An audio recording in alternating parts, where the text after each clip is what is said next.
Siang teman-teman, kali ini saya mau upload video untuk tugas matkul ketiga, tugas kelima kontrak manajemen keuangan lanjut. Ada 3 hal yang mau saya bahas tentang forward, future, dan swap. Forward, kontrak forward. Penjelasan kontrak forward adalah perjanjian antara dua pihak untuk membeli atau menjual sebuah aset pada tanggal tertentu di masa depan dengan harga yang telah disepakati hari ini. Ada 3 karakteristik utama. Pertama, over the counter. Kontrak ini diperdagangkan di bursa. Transaksi dilangsungkan antara dua pihak, misalnya antara perusahaan dan bank. 2, karakteristik yang kedua adalah sesuaikan atau customize. Sesuai ketentuan seperti jumlah asetnya, tanggalnya, penyerahan, spesifikasi, dan dapat dinegosiasikan sesuaikan dengan kebutuhan kedua belah pihak.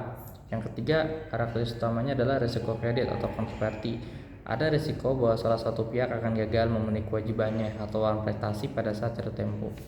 Contoh Indonesia tuh ada lindung nilai mata uang USD atau EDR. Contohnya misalnya PT Mebel Jaya, perusahaan ekspor furnitur di Jepara, ekspor ke Amerika Serikat. Dia ekspor produknya senilai 500.000 US dollar. Tapi pembayaran dari pembeli dari Amerika Serikat baru akan diterima 3 bulan kemudian. Nah, masalahnya kan manajemen Mebel Jaya ini khawatir takutnya rupiah menguat terhadap dolar 3 bulan ke depan.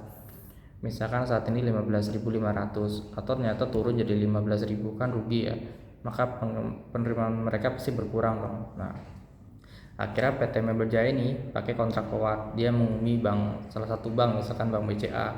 Dia buat kontrak forward sejumlah 500.000 dolar, menjual 500.000 dolar dalam waktu untuk 3 bulan ke datang.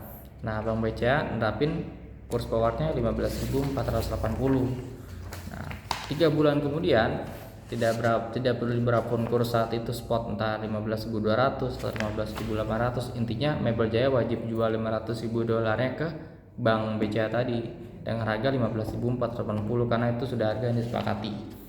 Nah, dengan demikian perusahaan akan memperoleh kepastian penerimaan 7 miliar 240 juta. Dari mana 500.000 dolar dikali 15.480. Yang kedua, kontrak berjangka atau future kontrak. Kontrak berjangka mirip dengan kontrak forward namun bersifat distandarkan dan diperdagangkan di bursa berjangka. Contohnya ada di Indonesia Bursa Berjangka Jakarta atau Indonesia Commodity dan Derivative Exchange. Ada 3 karakteristik utamanya. Pertama, distandarkan, jadi spesifikasi kontrak kayak misalkan jumlah, lot, kualitas, aset, tanggal. Terus bursanya juga ada. Kedua, rendah risiko kredit. Jadi ada lembaga clearing berjangka yang bertindak sebagai pembeli untuk setiap penjual dan sebaliknya. Lembaga ini menjamin semua transaksi sehingga risiko prestasi pihak lawan sangat kecil. Yang ketiga, penyelesaian harian mark to market. Keuntungan atau kerugian dari posisi transaksi dihitungkan dan diselesaikan setiap hari. Jadi jika akun Anda merugi maka harus menambah dana margin. Contoh di Indonesia adalah nilai komoditas CPO atau kelapa sawit. Misalkan sebuah perusahaan perkebunan kelapa sawit di Sumatera Utara menjual hasilnya 10.000 ton CPO dalam 2 bulan mendatang. Masalah harga CPO dunia kan sangat fluktuatif. Daripada CPO datang, akhirnya PT Sawit Indonesia melakukan lindung nilai atau hedging dengan menjual kontrak tersebut ke Jakarta Commodity Stock Exchange ya. Nah, pada saat jatuh kontrak berjangkanya habis misalkan 12.000 sekilo, nah otomatis kan dengan menjual kontraknya PT Sawit telah mengunci harga 12.000 per kilo. Jadi nanti misalkan harga panen turun misalkan jadi 11.500 atau 11.000 di fisiknya, tapi itu ditutupi sama kontrak forward tadi karena sudah perjanjiannya 12.000 gitu. Yang ketiga ada kontrak swap. Kontrak swap adalah perjanjian antara pihak untuk menukarkan serangkaian aliran kas di masa depan berdasarkan jumlah pokok yang sama. Jadi yang paling umum adalah interest rate swap atau currency swap. Nah, ada 3 karakteristik utama. Yang pertama, over the counter. Seperti forward, kontrak ini sesuaikan antara dua pihak, misalkan antara bank dan korporasi. Yang kedua, pertukaran kewajiban. Intinya adalah menukar satu jenis kewajiban, misalkan bunga bank dan kewajiban lain, atau bunga tetap untuk menukar kewajiban dalam satu mata uang ke mata uang lain. Yang ketiga, tujuan manajemen risiko digunakan untuk mengelola risiko suku bunga atau risiko mata uang dalam jangka panjang. Contoh di Indonesia, currency swap untuk pinjaman luar negeri. Jadi misalkan perusahaan konstruksi di Indonesia, PT ABC meminjam 100 juta US dollar dari Bank Amerika Serikat untuk melihara berat. Namun semua pendapatan mata uangnya kan dalam bentuk rupiah. Nah, untuk membayar bunga dan pokok kan sangat beresiko ya kalau rupiah melemah. Nah, akhirnya dia melakukan currency swap, dia ngomongin mitra bank. Jadi PT Nusantara ini mencari mitra swap, misalkan sebuah perusahaan Amerika Serikat yang ada di Indonesia yang membutuhkan pinjaman dana USD. Nanti kan prosesnya gini, pertukaran awal PT Nusantara Konstruksi ini nukar 1,5 T, asumsi kursnya 15.000 ya.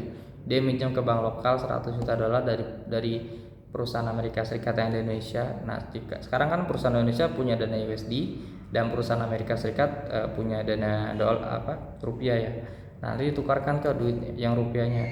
Jadi selama durasi pinjaman, PT Nusantara akan bayar bunga 5% atau pokok kepada perusahaan AIK. Sebaliknya juga perusahaan AIK, perusahaan Amerika Serikat akan bayar bunga juga atas pokok itu ke PT Nusantara. Nah, tabel perbandingan singkatnya. Jadi kalau kontrak forward itu over counter ya. Kalau kontrak future bursa berjangka bisa dicetak. Kalau kontrak swap biasa over counter. Standarisasi, kalau kontrak forward disesuaikan, kalau kontrak future atau berjangka distandarkan, kalau kontrak swap disesuaikan. Risiko kredit, kontrak forward yang paling tinggi karena ada risiko investasi. Kontrak berjangka rendah, dijamin oleh lembaga rekening. Lalu kalau kontrak swap tinggi juga, ada risiko investasi. Penyelesaian, kalau kontrak forward pada saat akhir kontrak, kalau kontrak berjangka nanti ada mark to market harian. Kalau kontrak swap bisa periodik, misalkan kuartal atau tahunan. Tujuan utamanya kontrak forward untuk lindung nilai. Kalau kontrak berjangka untuk nilai-nilai dan spekulasi, biasanya kayak sawit, karet. Terus kalau kontrak swap lindung nilai, misalnya manajemen risiko ya, pinjaman atau utang. Demikian teman-teman, terima kasih.